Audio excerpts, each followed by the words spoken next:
Psaume 72, le roi promis. Dieu donnera tes pouvoirs, à ce fil de roi ta justice. Qu'il gouverne ton peuple avec justice, qu'il fasse droit aux malheureux. Montagne, porte au peuple la paix. Colline, portez-lui la justice. Qu'il fasse droit aux malheureux de son peuple, qu'il sauve les pauvres gens, qu'il écrase d'oppresseurs. Qu'il dure sous le soleil et la lune, de génération en génération, qu'il descende comme la pluie sur les regains, une pluie qui pénètre la terre. En ces jours-là, fleurira la justice, grande paix, jusqu'à la fin des lunes, qu'il domine de la mer à la mer et du fleuve jusqu'au bout de la terre. Les peuplages s'inclineront devant lui, ses ennemis lècheront la poussière, les rois de Tarsis et des îles apporteront des présents. Les rois de Séba et de Séba feront leur offrande. Tous les rois se prosterneront devant lui, tous les pays le serviront. Délivrera le pauvre qui appelle, le malheureux sans recours. Il aura souci du faible et du pauvre dont il sauve la vie. Il les rachète à l'oppression et à la violence. Le rang est d'un grand prix à ses yeux. Qu'il vive, on lui donnera l'or de sabbat. On priera sans relâche pour lui. Tous les jours, on le bénira. Que la terre, jusqu'au sommet des montagnes, soit un champ de blé, et des épis onduleront comme la forêt du Liban. Que la ville devienne florissante comme l'herbe sur la terre. Que son nom dure toujours. Le soleil que subsiste son nom, en lui que soient bénies toutes les familles de la terre. Les pays le disent bienheureux. Lui soit le Seigneur, le Dieu d'Israël, lui seul fait des merveilles, béni soit à jamais son nom glorieux. Toute la terre soit remplie de sa gloire. Amen. Amen.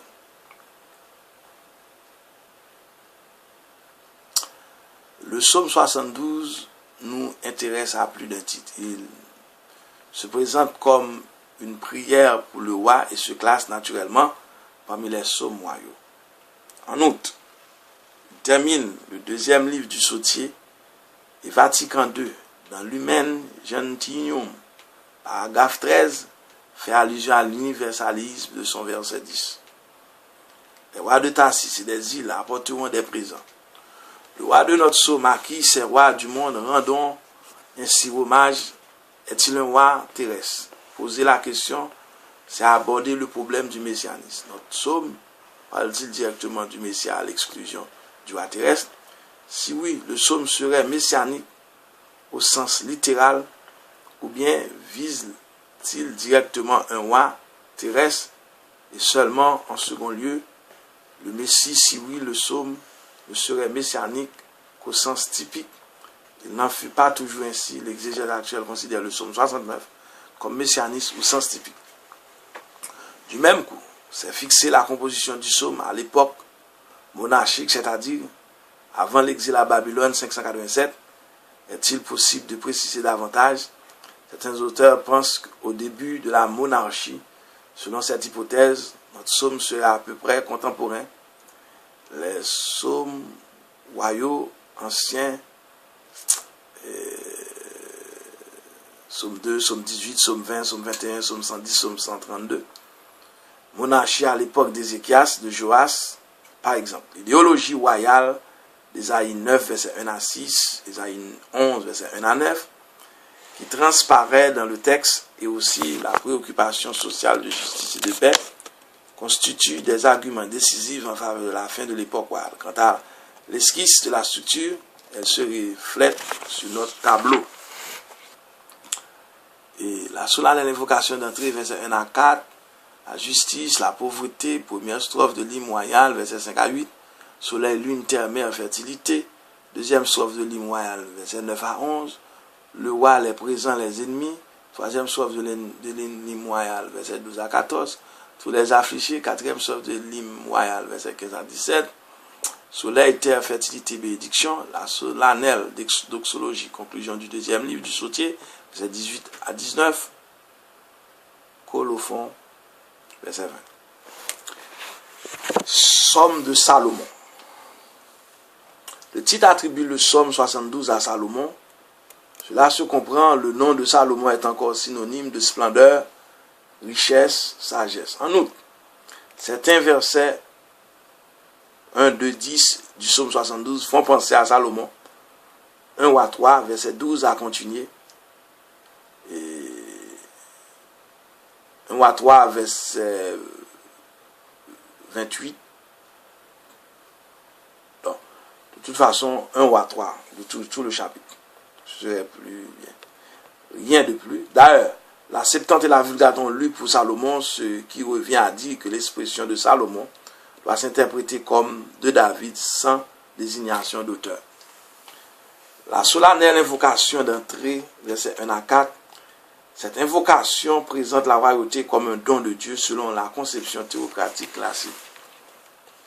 Petit a, versets 2 et 3, le monarque est appelé roi et fils de roi, pour indiquer qu'il appartient bel et bien à la dynastie davidique de Samuel 7.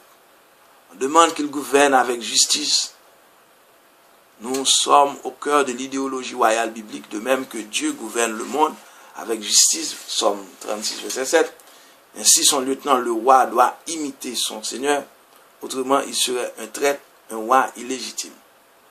On demande aussi qu'il fasse droit aux malheureux, aux pauvres, verset 2, c'est-à-dire aux personnes qui n'ont pas d'autre défenseur que Dieu, le Goël d'Israël. Verset 3. La justice a une résonance cosmique. De là, la mention des montagnes et des collines, verset 3. De l'appui, verset 6. La fertilité, verset 16. Au contraire, la justice crée un déséquilibre dans la nature. Elle n'efface pas seulement l'ordre social, mais tout l'environnement naturel. Petit c, verset 4. Ce verset répond à l'énoncé du message principal adressé au roi: gouverner avec justice et prendre soin des malheureux.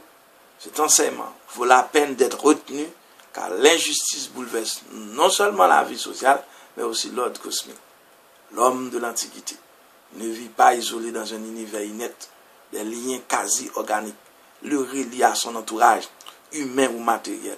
Il ne distingue pas, comme nous, l'ordre moral et l'ordre de la nature. Un seul et même ordre régit le monde des hommes et le monde de la matière inanimée. Première strophe de l'hymne royal, verset 5 à 8. Le psalmiste parle en langage poétique de la durée du règne du souverain et de l'étendue de son royaume. Petit a, verset 5. Quand le roi règne aussi le temps que Dieu, le soleil et la lune, langage poétique, oui, mais aussi langage de cour royal, ainsi que l'on parlait du règne des rois en Égypte, en Mésopotamie, en Babylonie. Verset 6. Que le règne du roi soit tellement prospère qu'on puisse le comparer à la pluie bienfaisante qui pénètre la terre. Verset 7. Qu'il connaisse un règne de justice et de paix jusqu'à la fin des lieux. Puisse le langage conventionnel se réaliser. Verset 2. Et petit 2. Petit d, à lettre D. Verset 8. Que son royaume s'étende aux dimensions qui montent alors au monde, du monde alors connu. De la mer à la mer, c'est-à-dire de la mer Rouge jusqu'à la Méditerranée. De l'Euphrate jusqu'au bout du monde. Deuxième strophe de l'hymne royal, verset 9 à 11. Le royaume que l'on vient de décrire est peuplé de tribus du désert, d'étrangers, de races diverses, de souverains arabes, de nations entières qui vont présenter leur hommage au roi de Sion, devenu centre du monde. Verset 9. Les peuplades innombrables s'inclineront devant lui et ses ennemis lècheront la poussière.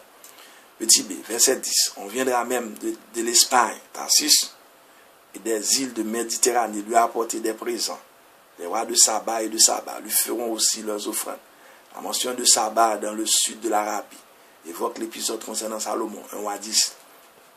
Tarseba, c'est une dépendance de l'Éthiopie et de la Nubie. Et petit c, verset 11. Le roi figure du Messie à venir jura d'une domination universelle. Troisième strophe de l'hymne royal, verset 12 à 14. En hébreu, la strophe commence par un qui, K, I, accent circonflexe, manquant la certitude de voir ses bons souhaits se réaliser. La Bible de Jérusalem et la Tobe, ou bien rendu c'est qui, K-I, la première par car, la seconde par oui. Verset 12 à 14. Ce roi idéal, figure du Messie à venir, portera secours à tous les affligés, les pauvres, les malheureux, les faibles. Il les délivrera de l'oppression. Quatrième strophe de l'hymne royal, verset 15 à 17. Incapable de retenir son enthousiasme, le poète décrit maintenant la postérité du royaume de Sion en termes nettement messianiques. L'ordre de Séba coule à flot. on prie sans cesse pour le roi et on le bénit. Même le sommet des montagnes devient fertile, les épis de blé ondulent parmi tout, comme les cèdres du Liban, les villes débordent d'une population heureuse, et bien anéanties comme les champs florissants au temps de la moisson, que ce roi sans pareil soit source de bénédiction pour toutes les nations de la terre, selon les promesses de Dieu à Abraham. Genèse 12, versets 1 à 3. La solennelle doxologie en conclusion du deuxième livre du Sautier, versets 18 et 19, il s'agit d'un hymne ou du fragment d'un hymne où le Dieu d'Israël est célébré comme l'artisan de l'histoire du salut et de l'auteur des prodiges évoqués dans le credo d'Israël. La répétition de l'Amen termine officiellement et liturgiquement non seulement le psaume 72, mais aussi le deuxième livre du Sautier, psaume 42 à 72. Colophon, verset 20, une ligne omise dans plusieurs manuscrits indique que c'est la fin des prières de David. Gloire à Dieu. Donc, à très bientôt pour le troisième livre du Sautier qui constitue psaume 73 à 89. Que Dieu vous bénisse. Amen.